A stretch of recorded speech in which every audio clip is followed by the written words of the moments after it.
Hi, happy Sabbath again. Sabbath. All right, so today the health nugget will be a little different. So instead of sharing health information, actually I want to share a testimony. And this testimony is about how medical missionary work brought two people together in a foreign country and how it changed both my life and Miss Marion's life.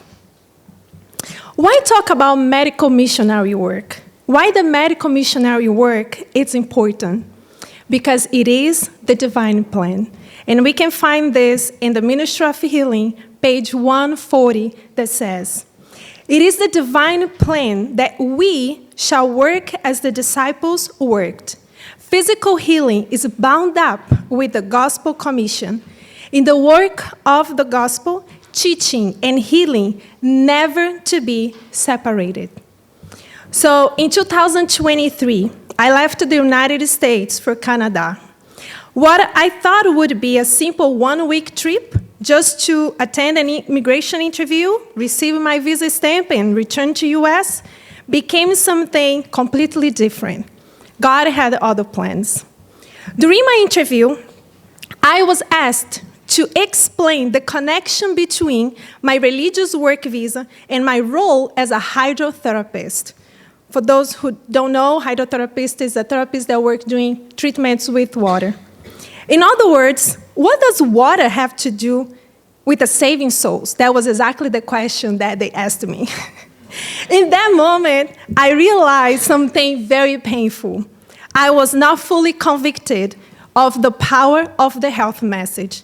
Yes, I believed in it, but I could not confidently express how it reaches not only the body, but the mind, and most important, the heart. As a result, my visa got denied.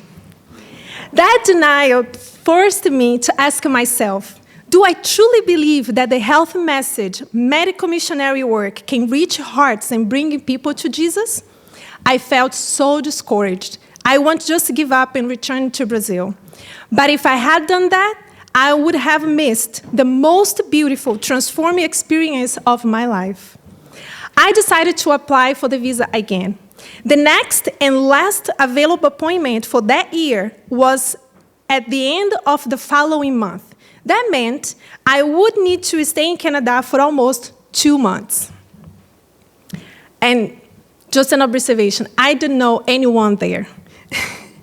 I had to just start working at Heartland, so no money either. I need a place to stay. I was only allowed to remain where I was for 1 week unless I canvassed. And honestly, that was not my strength, and Pastor Armando is a witness of that. So I prayed. I said, Lord, you know what I'm good at. And I am good at caring for people. There must be someone here in Toronto that needs help with their health. Please use me to help that person and provide a place for me to stay. The very next day, I spoke with a friend in Maryland who connected me with someone in Toronto. And actually, I met this friend in GYC in 2019, but I didn't remember about her anymore. So through that connection, I met Miss Marion. She was a lady in her 70s, living alone in a large house with her cat. She was in deep depression and suffering from severe side effects from the medications that she was taking for her depression.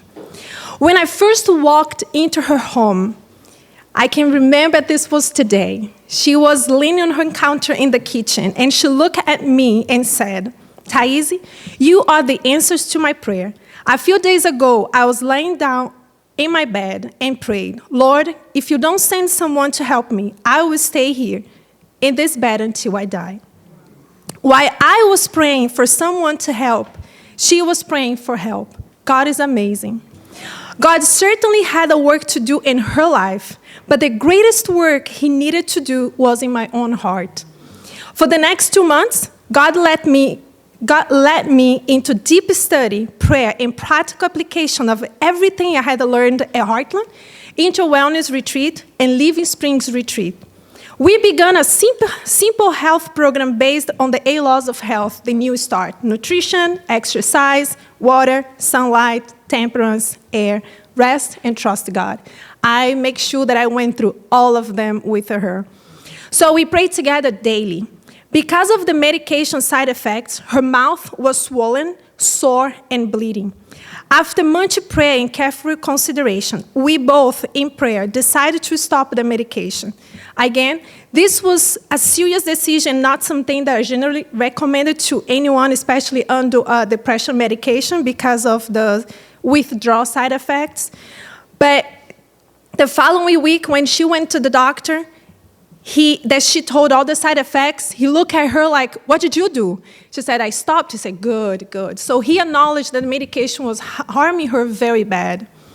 So we immediately began supporting her body through detoxification and natural remedies. The first thing I did, I cleaned out of her kitchen. She was surviving on processed food, frozen foods, and all this kind of stuff. So I removed all the processed food, the sugars, the refined products, the refined oils.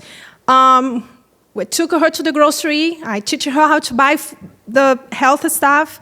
And I started producing for her every single day. Cook simple plant-based meals, free sugar, free oil.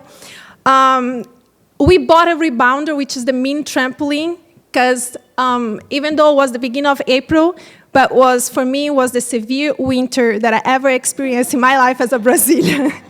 So going outside was not really an option sometimes. So we exercised every single day while listening to the classical music recommended by Dr. Nate Nedley. I did charcoal poultices, castor oil pack, contrast showers. Was not fun for her. And hydrotherapy treatments. Even the cold Canada weather, we walked outside whenever possible to get some sunlight and fresh air. Most important, we studied the Bible and prayed together every day. And we did gratitude journals as well. Miss Marion, she is an Adventist, but after her husband passed away, she stopped attending church. She became deeply discouraged and felt hopeless. During all the years she had attended, she had never stayed for potluck or fellowship. And she was part of the church for about 30, 40 years. We began going to church together. For the first time in 3 decades, she stayed for potluck. She continues to attend the church faithfully to this day.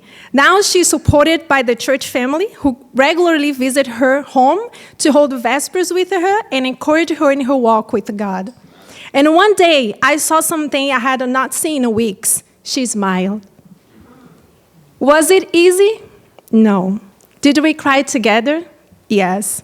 But in the end, we also laughed together. Through simple remedies, prayer, and love, I saw how caring for the body opens the door to healing the heart.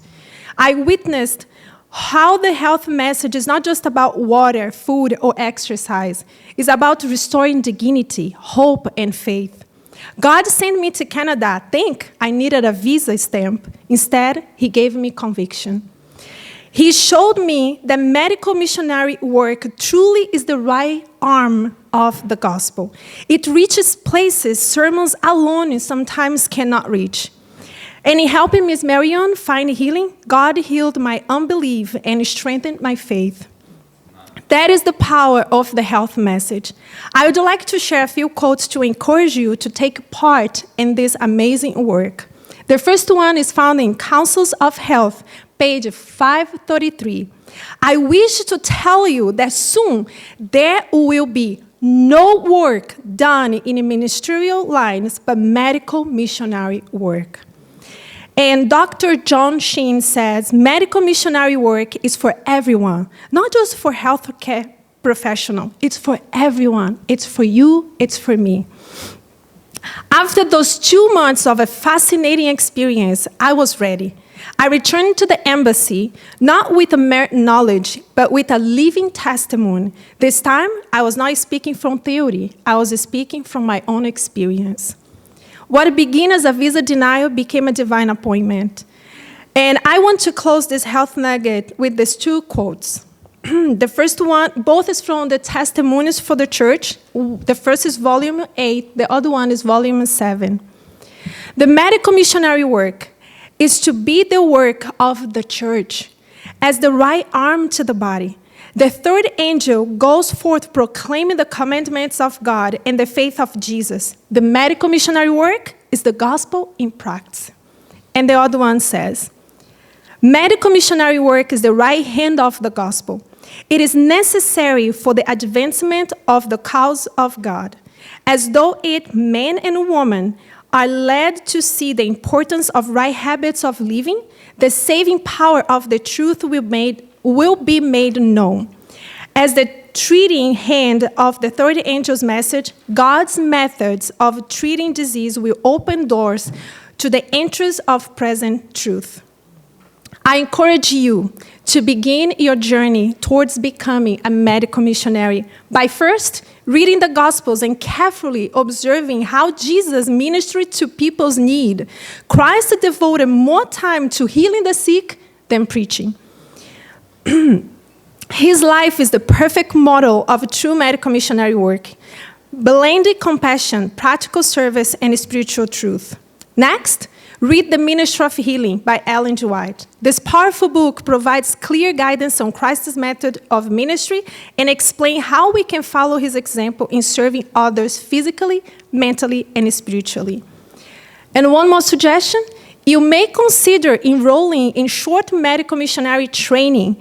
We have a few wellness centers that offer this online, like Utah Pines in Alabama, Wildwood in Georgia, and hopefully Heartland soon will have the short trainings for anyone that would like to get the training hands-on.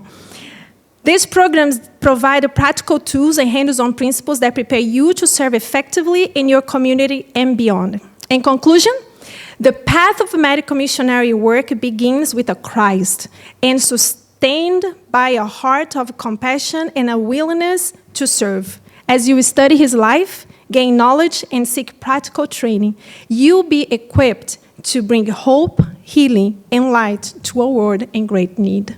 You may be blessed. Thank you.